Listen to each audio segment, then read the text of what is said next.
নমস্কার সবাইকে। বিথি পাঠশালা ইউটিউব চ্যানেলে সবাইকে অনেক অনেক স্বাগত। আজকের নিবেদন সুনীল গঙ্গোপাধ্যায়ের লেখা একটি ভৌতিক গল্প, বিপিন বাবুর চশমা। তবে আজকে গল্প শুরু করার আগে আমার চ্যানেলে যারা নতুন তারা চ্যানেলটিকে অবশ্যই সাবস্ক্রাইব করে ভিডিওগুলিকে লাইক করে দেবেন। ভালো লাগলে বন্ধুদের সঙ্গে শেয়ার করবেন এবং পাশে থাকা বেল আইকনটি অবশ্যই ক্লিক করবেন এবং হাইপ করতে কিন্তু একদম ভুলবেন না। চলুন শুরু করা যাক আজকের নিবেদন।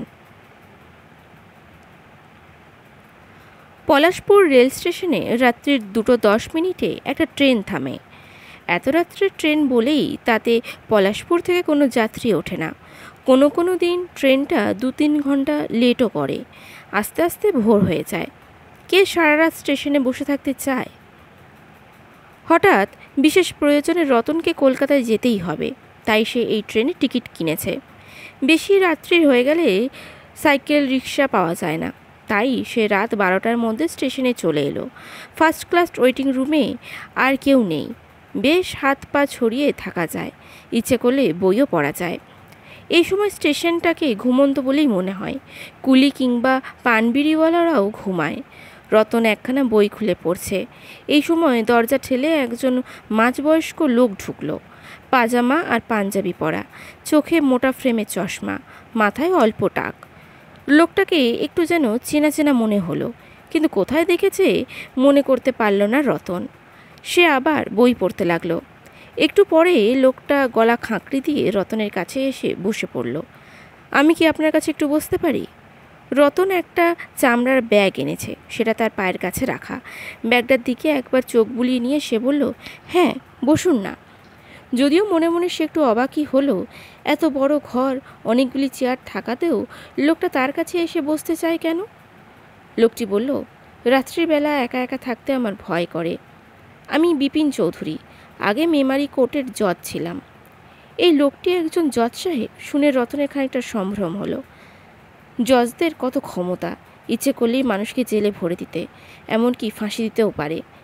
যেন রতনের মনের কথাটা বুঝতে পেরেই বিপিন চৌধুরী বললেন, জজের চাকরি বড় বিপদের চাকরি, সেজন্যই আমি তাড়াতাড়ি রিটায়ার করেছি, কিন্তু তবু বিপদ আমাকে ছাড়ছে না। রতন কৌতূহলী হয়ে ভদ্রলোকের দিকে তাকিয়ে রইল। বিপিন চৌধুরী বলল, এই চাকরিতে মানুষকে কত রকমের শাস্তি দিতে হয়। অনেক সময় নির্দোষ লোকও শাস্তি পায়, তা অস্বীকার করছি না। উকিলেরা এমনভাবে মামলা সাজায় যে মাথা গুলিয়ে যায়। একবার কি হয়েছিল জানো? বিপিনবাবু একটা সিগারেট ধরিয়ে প্যাকেটটা এগিয়ে দিয়ে বলল, খাবে?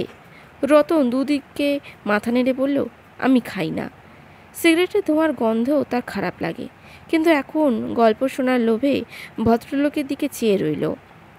বিপিনবাবু বলল, একবার নকুল বিশ্বাস নামে একজন লোকের বিরুদ্ধে মামলা চলছিল। লোকটির খুব শক্তপোক্ত চেহারা, লম্বা, চোখ দুটো দেখলেই ভয় করে। ওর নামে খুনের মামলা। রাগের মাথায় এক বন্ধুকে খুন করে ফেলেছে, তাও খুব বীভৎসভাবে। একটা পাথর দিয়ে ঠুকে মাথাটা একেবারে ছাতু করে দিয়েছে। লোকটি অবশ্য অস্বীকার করেছে নিজের দোষ, বারবার বলেছে সে পুরো ব্যাপারটাই সাজানো। মেরেছে অন্য এক বন্ধু, ওর নামে দোষ চাপিয়েছে। এমন কথা তো অনেকেই বলে। 7 জন লোক সাক্ষী দিল নকুলের বিরুদ্ধে। ওর বাড়িতে একটা রক্তমাখা জামাও পাওয়া গেছে। নকুলকে ফাঁসির হুকুম দিতেই হলো। তখন নকুল রাগের চোটে কাঠ গড়া ধরে ঝাঁকাতে লাগলো। আমার দিকে হিংস্রভাবে তাকিয়ে চেঁচিয়ে বলল, জজ সাহেব, তুমি আমাকে বিনা দোষে ফাঁসি দিচ্ছ? তোমায় আমি ছাড়ব না। একদিন না একদিন ঠিক এসে তোমার গলা টিপে মারব, আমার হাতেই তুমি মরবে। রতন জিজ্ঞাসা করল, লোকটির কি সত্যি ফাঁসি হয়েছিল? অনেক ফাঁসির আসামি তো ছাড়াও পেয়ে যায়। বিপিনবাবু বলল, নকুল ছাড়া পায়নি, অ্যাপিল করেছিল, সুবিধা হয়নি। 1 বছর বাদে নকুলের ফাঁসি হয়ে গেল। কেউ তার ডেড বডি নিতে আসেনি, তাই জেলের লোকেরাই পুড়িয়ে ফেলে। নকুল কিন্তু আর পিছু ছাড়েনি। আমি চাকরিতে ইস্তফা দিয়ে অন্য জায়গায় চলে এসেছি, তাও। রতন বলল, তার মানে সে মরে গেছে তবু কি করে? বিপিনবাবু বলল, তার আত্মা অন্য মানুষের রূপ ধরে আসে। 2 বার আমার গলা টিপে ধরেছে। রতন এবার হেসে উঠে বলে, ভূতের গল্প? আপনি বুঝি ভূতে বিশ্বাস করেন? বিপিনবাবু বিমর্ষভাবে বলল, আগে করতাম না, এখন তো বিশ্বাস না করে উপায়ও নেই। 3 বার সে আমাকে আক্রমণ করেছে। অন্য লোকজন এসে পড়ায় বেঁচে গেছি। রাত্রিরে আমি একা একা কোথাও যাই না। নেহাত আমার মেয়ের অসুখের খবর পেয়ে। রতন বলল, এখানে ভূত আসবেন না, আপনার চিন্তা কিছু নেই। বিপিনবাবু হাত দিয়ে পাশে কী যেন খুঁজতে লাগলো। আপন মনে বলল, চশমাটা কোথায় গেল? চশমাটা কোথায় রাখলাম?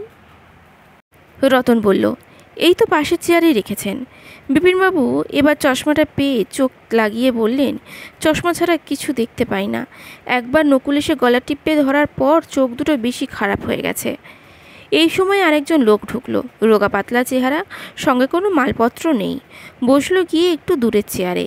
বিপিনবাবু ফিসফিস করে বলল, সাবধান, এ হতে পারে। রতন জিজ্ঞাসা করলো, আপনার সেই নকুলের বয়স কত ছিল? বিপিনবাবু বলল, 42। রতন বলল, এর তো অনেক কম বয়স, 30-এর বেশি না। বিপিনবাবু বলল, তাতে কি, নকুলের আত্মা ওর শরীরে ঢুকতেই পারে। রতন অবিশ্বাসে হাসি দিয়ে নতুন লোকটির দিকে আর চোখে তাকালো। নিতান্তই নিরীহ চেহারা, তবে ফার্স্ট ক্লাসের যাত্রী বলে মনে হয় না। লোকটি ওদের উদ্দেশ্যে বলল, ট্রেন বোধহয় লেট হবে, আপনারা ঘুমিয়ে নিতে পারেন। রতনের অবশ্য ঘুমোবার একটু ইচ্ছে নেই, সে আবার বই খুলল। নতুন লোকটি একটু পরে বাথরুমে যাওয়ার জন্য উঠে দাঁড়ালো। সেদিকে কয়েক পায়ে গিয়েই ঝপ করে পড়ে গেল মাটিতে, মুখ দিয়ে গোঁ গোঁ শব্দ করতে লাগলো। মৃগীর রুগীদের এরকম হয়। রতন লোকটির কাছে গিয়ে জিজ্ঞাসা করলো, কি হলো, কি হলো আপনার? উত্তর না দিয়ে সে তখন একরকম শব্দ করতে লাগলো। রতন বলল, চোখে মুখে জল দিতে হবে। সঙ্গে সঙ্গে লোকটির যেন জ্ঞান ফিরে এলো, কটমট করে চোখ দুটো। বিপিন চৌধুরীর দিকে তাকিয়ে বলল, তুই সেই জজ সাহেবটা না? আজ তোকে শেষ আমি করবই। নকুল বিশ্বাস কথার খেলাপ করে না। রতন কিছু বোঝার আগেই সে লাফিয়ে উঠে বিপিন চৌধুরীর গলা টিপে ধরল। বিপিন চৌধুরী আত্মকণ্ঠে বলতে লাগলো, বাঁচাও, ও ভাই বাঁচাও আমাকে, এ মেরে ফেলবে। রতনের বিস্ময়ের ঘোর কাটতে খানিকটা খারাপ লাগলো। সত্যি সত্যি এরকম হয়? সময় লাগলো তার। এই নিরীহ চেহারার লোকটার শরীরে নকুল বিশ্বাস নামে একজন খুনির আত্মা ভর করেছে। রতন পেছন দিক থেকে লোকটাকে টেনে ছাড়াবার চেষ্টা করলো। এমনই লোকটি বিপিন চৌধুরীকে ছেড়ে দিয়ে উল্টো দিকে ফিরে আচমকাই এক ধাক্কা মারল রতনকে। তাল সামলাতে না পেরে রতন পড়ে গেল মাটিতে। সেই লোকটি রতনের বুকে চড়ে গলা টিপে ধরল। বিপিন চৌধুরী এই ফাঁকে দৌড়ে পালাল ঘর থেকে। বুকের ভেতরটা আঁকুপাকু করল রতনের। এবার সে দারুণ ভয় পেয়ে গেছে। ভূতের সঙ্গে পাঙ্গা লড়াই করবে সে। সে কাতর গলায় বলল, আমায় কেন মারছো? আমি তো কোনো দোষ করিনি। লোকটি অমনি হাত আলগা করে বলল, তাই তো, তোমায় কেন মারবো? সে ব্যাটা পালালো কোথায়? লোকটি রতনকে ছেড়ে দিয়ে তীরের মতন ছুটে গেল বিপিন চৌধুরীকে ধরতে। মুক্তি পেয়ে রতন হাঁপ ছেড়ে বাঁচল। বাপরে বাপ, খুব জোর বাঁচা বেঁচে গেছি। এই কি সব ভুতুরে কাণ্ড রে বাবা! দারুণ তেষ্টা পেয়ে গেছে। চামড়ার ব্যাগটায় জলের বোতল আছে। সেই ব্যাগটার দিকে হাত বাড়াতেই আবার সে চমকে উঠল। ব্যাগটা সেখানে নেই, ঘরের মধ্যে কোথাও নেই। তারপর প্যান্টের পকেটে হাত দিয়ে দেখলো মানি ব্যাগও নেই। তার মানে সবটাই সাজানো, সবটাই অভিনয়, ভূত টুত কিচ্ছু নয়। বিপিন চৌধুরী নামের লোকটা কালো ব্যাগটা তুলে নিয়ে পালিয়েছে, আর ধস্তাধস্তির সময় অন্য লোকটা পকেট থেকে তুলে নিয়েছে মানি ব্যাগ। মানি ব্যাগে বেশি টাকা ছিল না, কালো ব্যাগটাই ছিল 50,000 টাকা। শিগগিরই তার দাদার মেয়ের বিয়ে। বাবা সেই জন্যই টাকাটা ব্যাংক থেকে তুলিয়ে রতনের হাত দিয়ে পাঠাচ্ছিলেন। বিপিন চৌধুরী ব্যাংকে ঘোরাঘুরি করে দেখে কে কত টাকা তোলে। রতন যে আজ এই ট্রেনে কলকাতায় যাবে তাও কোনো রকমে জেনেছে। এখন কি হবে? এখন তো সব ওদের অসম্ভব ধরা। নিশ্চয়ই মিলিয়ে গেছে বাইরের অন্ধকারে। পুলিশকে একটা খবর দিতে হবে। তাতেও কি লাভ আছে কিছু? রতনের মনটা খুব ভেঙে গেল। হঠাৎ নজরে পড়ল মাটিতে বিপিন চৌধুরীর চশমাটা পড়ে আছে। যদি সেটা পুলিশে কোনো কাজে লাগে, সেই ভেবে তুলে নিল চশমাটা। তারপর দরজার কাছে দাঁড়ালো। ট্রেন আসার আর দেরি নেই, তাই স্টেশনে জেগেই উঠেছে। রতন দেখল এক জায়গায় একটা ছোট্টখাট্ট ভিড়। লোকেরা গোল হয়ে দাঁড়িয়ে, মাঝখানে কিছু যেন একটা রয়েছে। সে দৌড়ে গেল সেদিকে, আবার চমকে উঠল। মাটিতে পড়ে আছে বিপিন চৌধুরী নামে সেই লোকটি, পাশে তার চামড়ার কালো ব্যাগ। একজন বলল, এই লোকটি ব্যাগ নিয়ে ছুটে যাচ্ছিল। এক পাথরের ঘায়ে লেগে ছিটকে পড়ে অজ্ঞান হয়ে গেছে। মাথায় চোট লেগেছে খুব। দু একজন লোক চোখে মুখে জল ছিটিয়ে দিচ্ছে। রতন বুঝল চশমার ব্যাপারে লোকটা সত্যি কথাই বলেছিল। চোখে ভালো দেখতে পায় না, তাই হোঁচট খেয়েছে। একটু পরেই লোকটির জ্ঞান ফিরে এলো। চোখ মেলে তাকালো। ভিড় ঠেলে একেবারে সামনে গিয়ে রতন চশমাটা দোলাতে দোলাতে বলল, এই যে নকল জজ সাহেব, তোমার সত্যিকারের নামটা কি বলো তো? লোকটি হাউমাউ করে কেঁদে উঠল, বলল, আমার নাম নকুল বিশ্বাস, আমাকে আর যাই শাস্তি দাও, ফাঁসি দিও না। আজকের গল্পটি কেমন লাগলো কমেন্টে অবশ্যই জানাবেন।